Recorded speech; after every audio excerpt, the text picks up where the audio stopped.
Viva! No seguimento da apresentação da plataforma Chill in Charge, vamos conversar um pouco com os nossos convidados sobre a mobilidade no setor do turismo e lazer, com foco particular no carregamento de veículos elétricos.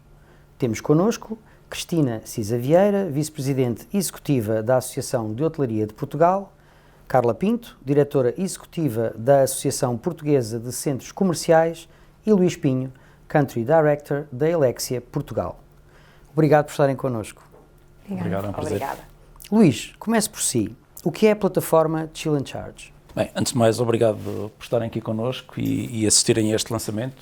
Para nós é muito importante, acreditamos na mobilidade elétrica como um fator de desenvolvimento e que tem um papel importante para o turismo em Portugal. O que é que nós queremos fazer com esta plataforma? Queremos agregar informação de pontos de carregamento de veículos elétricos e, para além disso, juntar informação que permita ao utilizador, num sítio, encontrar onde carregar nos diversos hotéis, restaurantes, áreas de lazer, centros comerciais e o que é que pode fazer enquanto está a fazer o seu carregamento. Portanto, criar valor a esse tempo, que de outra forma é um tempo aborrecido que se fica no carro à espera. E, portanto, o que nós queremos fazer, eu até faço uma brincadeira com quais podem ser as vantagens para os utilizadores. Nós estamos num momento de transformação, estamos a passar de veículos térmicos para veículos elétricos. Há umas dezenas de anos atrás foi assinado um acordo em Paris, que era o SECA, a Comunidade Económica do Carvão e do Aço. Eu utilizo o mesmo acrónimo para falar nas vantagens deste portal Chill in Charge.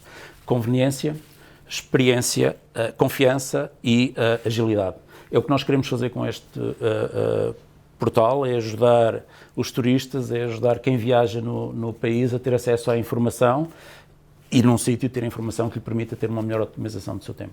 Basicamente é isso de uma forma muito reduzida. É uma plataforma aberta e inclusiva, ou seja, não é exclusiva à rede Elexia, é uma plataforma que permite a outros operadores entrarem também e terem informação dos seus carregadores, portanto, aberta e inclusiva. Muito bem. Então, como é que imaginam o cliente do futuro no turismo e lazer? Que papel acham que terá a mobilidade elétrica nas suas escolhas? E começo aqui mais perto de mim, pela Carla.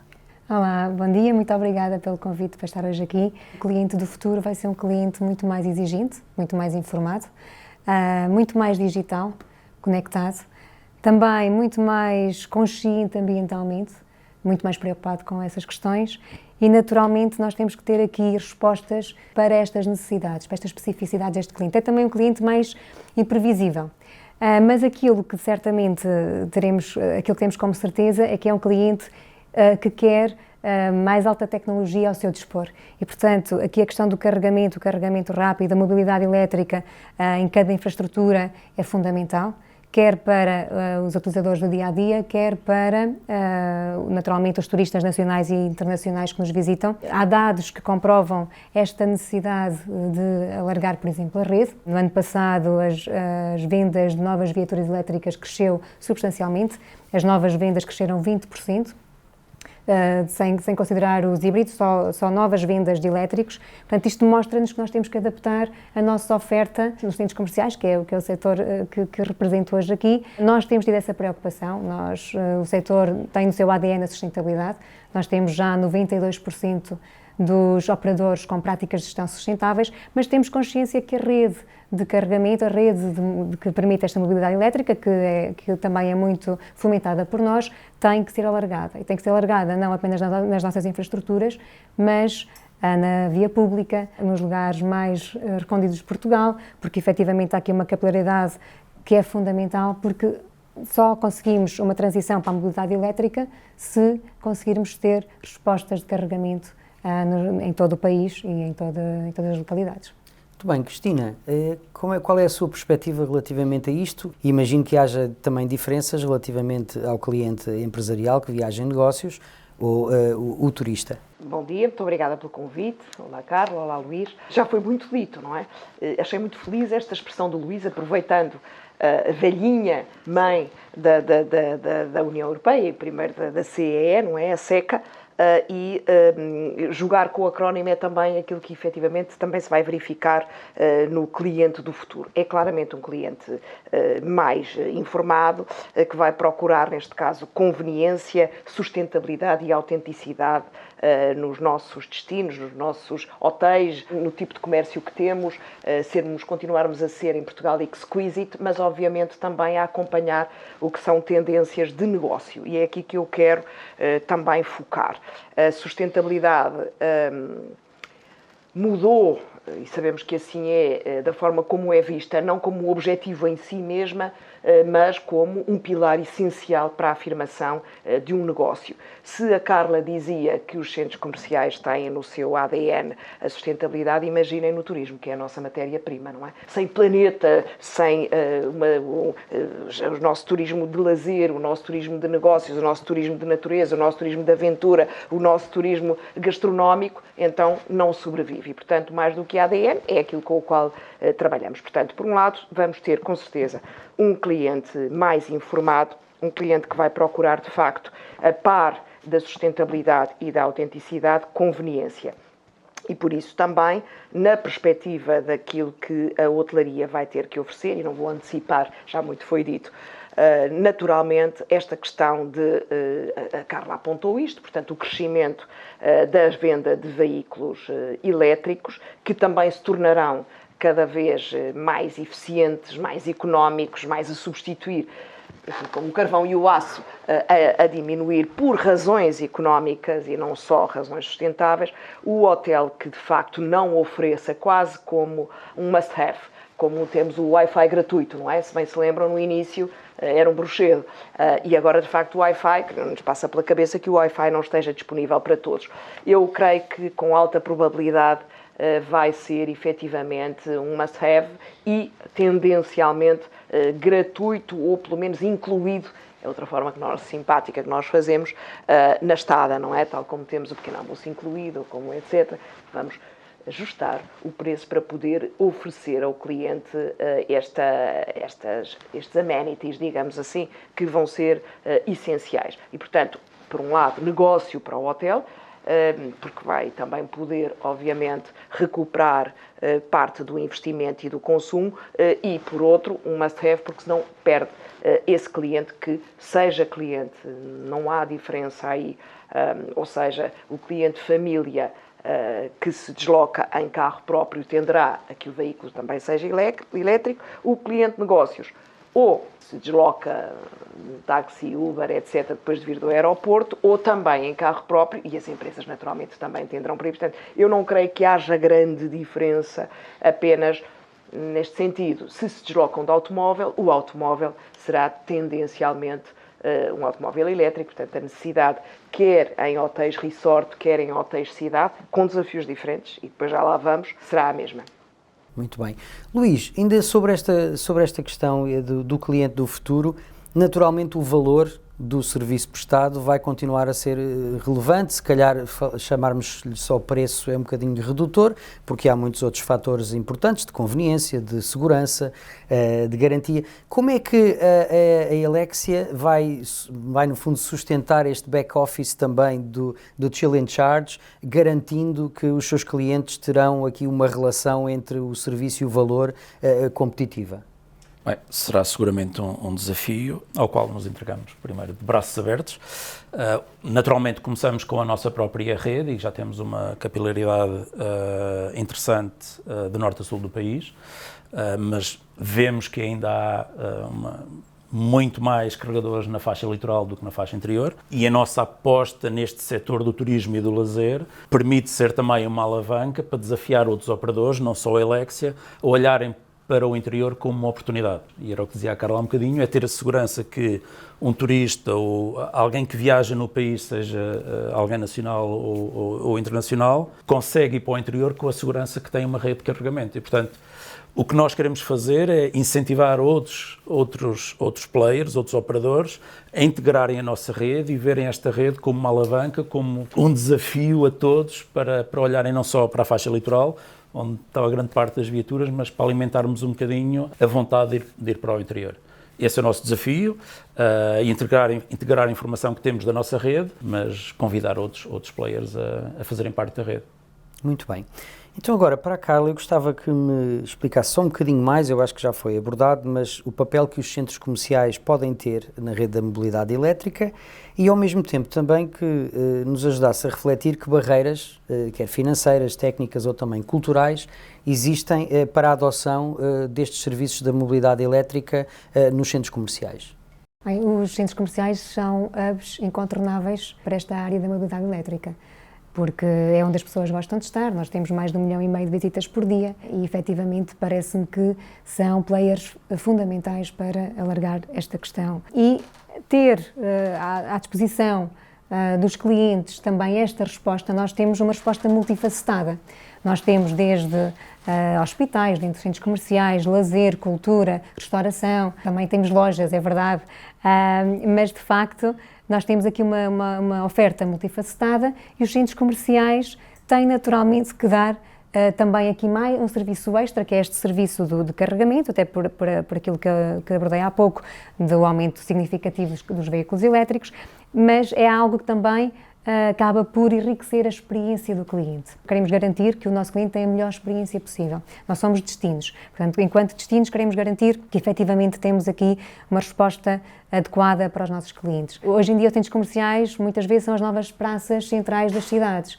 E aquilo que nós pretendemos ter são smart cities conectadas, convenientes, confortáveis para os nossos clientes. Em termos de limitações, aquilo que me parece que hoje em dia ainda existe como limitação tem a ver, lá está, com esta questão da disponibilidade. Na disponibilidade, o litoral está está melhor apetrechado do que o interior e isso é uma limitação sem dúvida, até para o desenvolvimento do próprio turismo. Qualquer pessoa pensa, bem, eu se tiver que fazer uma viagem a Lisboa-Porto, vou ter que parar eventualmente e, portanto, vou ter aqui um período em que não tenho nada para fazer. Muito mais fácil é se estivermos em cidades desenvolvidas em que efetivamente há estes centros comerciais, há os hotéis, há uma rede muito mais estruturada e muito melhor estabelecida.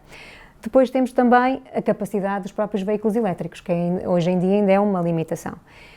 E, portanto, há aqui uma evolução a fazer-se, mas que tem vindo a ser feita e que me parece que irá continuar a desenvolver-se. Depois, do ponto de vista regulamentar, acredito que o novo regime jurídico venha simplificar o próprio modelo de financiamento, porque há aqui limitações financeiras, há limitações técnicas, também até do alargamento da própria rede, há limitações técnicas que têm que ser ultrapassadas, mas acredito que o novo regime jurídico venha flexibilizar algumas questões e venha, por outro lado, eliminar algumas taxas que oneram os operadores e, naturalmente, também os clientes finais, e acredito que o novo regime venha aqui também ajudar neste alargamento da mobilidade elétrica, no fundo, na aceleração desta jornada da mobilidade elétrica. Muito bem. Cristina, relativamente aos hotéis, que barreiras é que ainda existem também em termos económicos e culturais e até técnicos para que nós possamos dar aqui, acelerar um pouco mais ainda na mobilidade elétrica? Bom, complementando o que a Carla dizia, e é mesmo um complemento, de facto é esse tríptico, eu diria que são barreiras financeiras, técnicas e culturais, mas uma perspectiva um pouco diferente daquela que a Carla dava nota.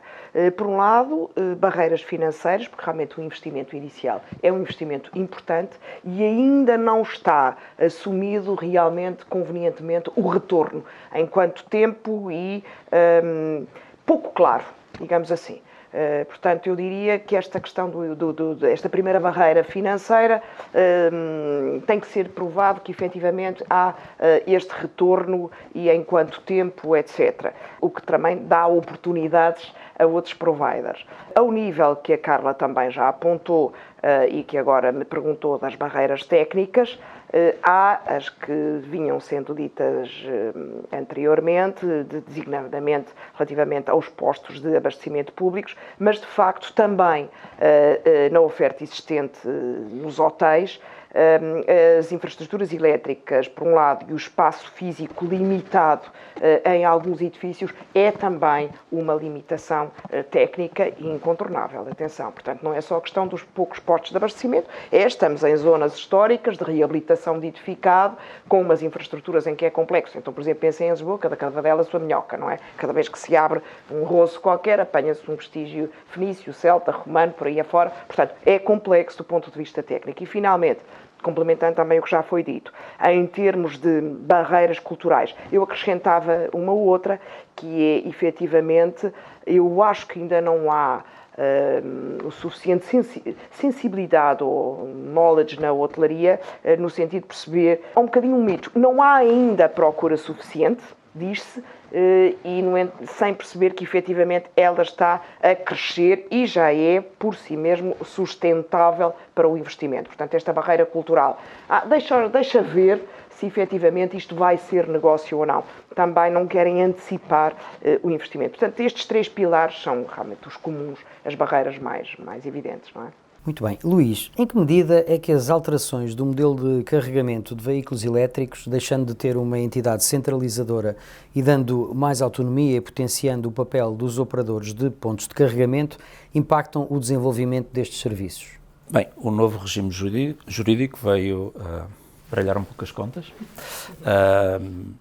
Havia vantagens, mas também havia críticas à Mobié, ao serviço que a Mobié prestou. Eu, como vantagens, e fazendo um bocadinho de contexto antes, acho que a interoperabilidade e a capacidade de assegurar que os equipamentos que existiam na rede pública, seja em parques privados, mas ou parques privados de acesso público, que estavam disponíveis, foi um fator diferenciador e foi muito importante. E, portanto, a mobilidade elétrica em Portugal funciona muito bem por causa disso.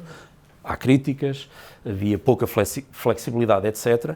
E o que eu acho que este novo regime jurídico vem trazer é efetivamente isso, é permitir uma maior concorrência e inovação, abrir espaço à criatividade para os operadores, porque deixamos de estar limitados com aquela barreira de plataforma, de software, em que não podíamos ter iniciativas de campanhas, de otimizar, por exemplo, a utilização de energia de fonte renovável e fazer campanhas de preços mais apetitosos para o cliente.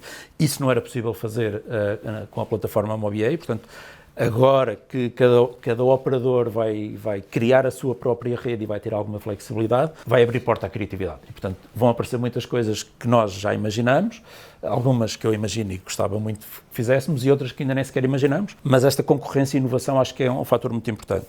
Depois vai permitir, de alguma forma, melhorar a experiência do utilizador, no sentido em que deixa de estar dependente do cartão do SEM A, B ou C, para poder fazer uma sessão de carregamento com o seu cartão bancário. Isto abre a porta e dá confiança e segurança a quem nos visita do exterior, porque não está integrado nas redes que nós temos em Portugal, mas também aos utilizadores nacionais dá-lhes uma flexibilidade muito, muito diferente. E, portanto, este acesso sem restrições, vamos dizer assim, acho que é útil e vai permitir uma coisa que também é muito importante, que é a transparência da informação e da sessão de carregamento, que até agora, se perguntássemos a qualquer utilizador de veículo elétrico quanto é que custou a sessão de carregamento que ele fez há 5 minutos atrás, eu diria que 99% não sabiam dizer quanto é que custou. Porque tinham um componente de preço com um determinado SEM, e depois tinham um componente de preço de um determinado OPC, e uns em minutos, outros em ativação, e outros têm o quilowatt-hora, etc. Era virtualmente impossível de alguém ter esta informação em tempo real. E isto vai permitir ter essa transparência, e eu acho que a transparência é interessante para toda a gente. E depois vai permitir, ou vai facilitar, integrar soluções para setores específicos, como turismo, lazer, centros comerciais, em que a experiência de carregamento fica associada também à experiência da hotelaria, do restaurante, do lazer, e vai abrir a porta à criatividade, e, portanto, vão aparecer muitas coisas que nós ainda nem sequer imaginamos, mas que vai permitir direcionar para os setores específicos em que cada um dos operadores está a apostar, e nós estamos a apostar muito neste setor, e, portanto, temos algumas ideias para colocar em prática no futuro, mas fica para o próximo, outras núpcias. Cristina, de que forma é que as certificações verdes, e em particular como é que o programa HART e plataformas digitais como o Chill and Charge, podem reforçar a reputação destes serviços e atrair novos públicos? Por um lado, e apesar do mundo estar a mudar, a questão de ter uma certificação, seja ela bem feita e com critérios, mais uma vez, transparentes, são um selo de confiança. As certificações são sobretudo isto, um selo de confiança. E, portanto, por aí reforço, obviamente, de reputação e da ligação entre um cliente e uma determinada marca, um determinado serviço, um determinado equipamento. E, no nosso caso, é evidente que continuamos a considerar que esta aposta, primeiro pelo que tinha dito, primeiro pelo tipo de perfil de cliente, mas depois a certificação em si mesmo continua a atrair muito realmente o cliente millennial e a geração Z, etc. Relativamente também a esta questão das plataformas, a primeira questão é a conveniência, sem dúvida nenhuma é a conveniência.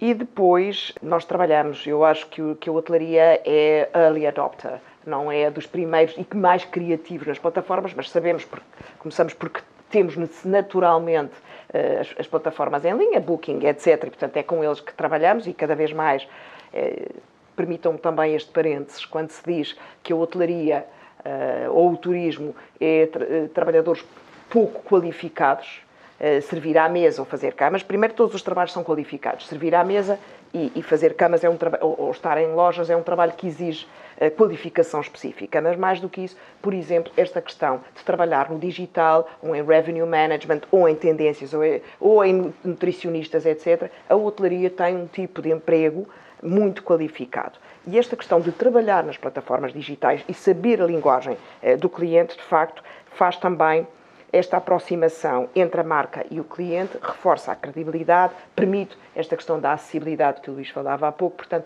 claramente, as marcas, neste caso também as certificações verdes, digamos assim, ou certificações que reforçam a reputação de confiança, têm que estar ligadas à digitalização. Não haverá outra forma de fazer chegar a mensagem ao cliente. E eu creio que esta plataforma, mesmo o Chill and Charge, fala muito para nós, não é? Fala, por um lado, muito para a hotelaria e fala muito para nós como consumidores, clientes, não é? Muito bem, então, pergunta final, já estamos aqui também um bocadinho em cima do tempo. Se tivessem que apontar uma prioridade para Portugal nos próximos 5 anos para integrar a mobilidade elétrica em turismo e lazer, qual seria? E comece por si, Carla. No meu entender, é eliminar as barreiras burocráticas, o emaranhado de entidades envolvidas. Acho que isso ajuda também, até no próprio modelo financeiro, a tornar mais apelativo o investimento nesta área.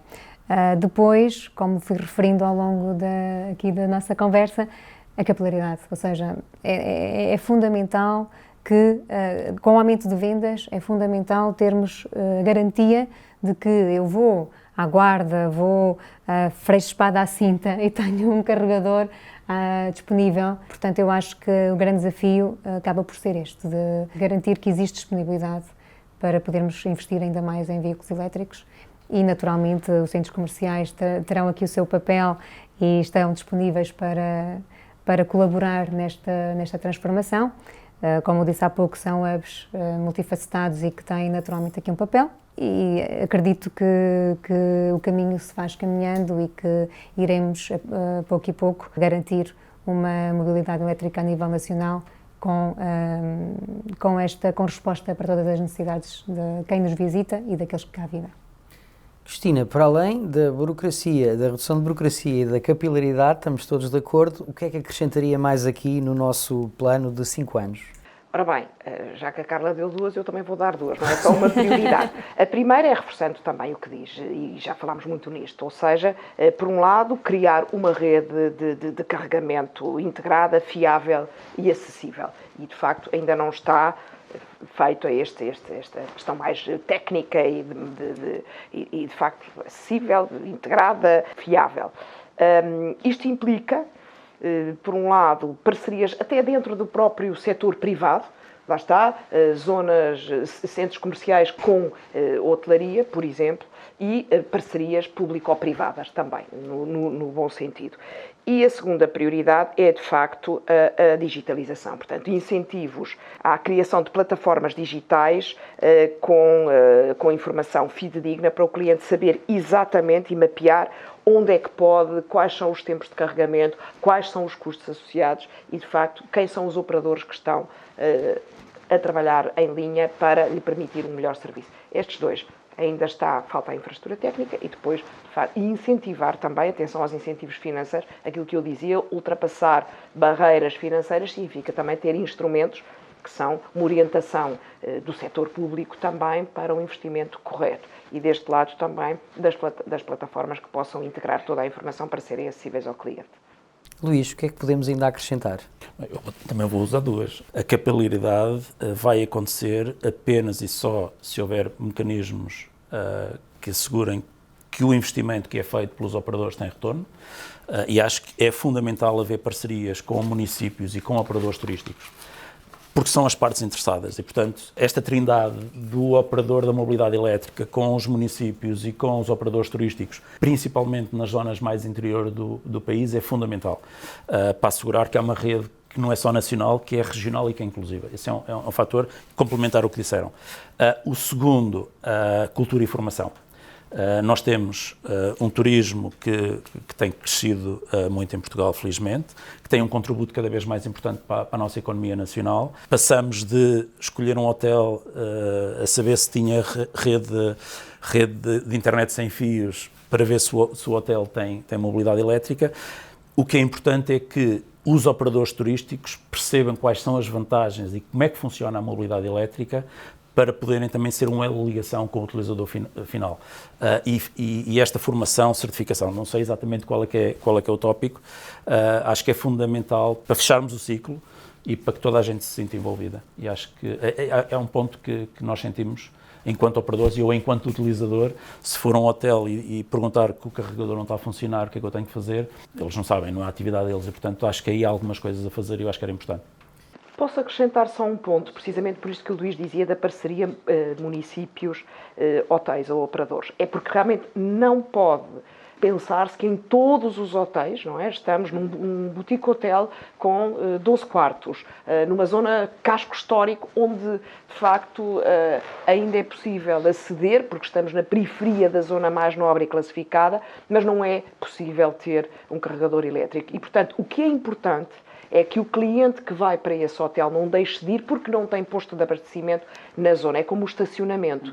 Não é obrigatório que o hotel tenha estacionamento, é obrigatório, sobretudo num hotel que tem um determinado posicionamento, oferecer soluções de estacionamento. E, portanto, aí o município é parceiro integrado e, de facto, estas parcerias... Porque não é possível, não posso ter em todos os hotéis um carregador...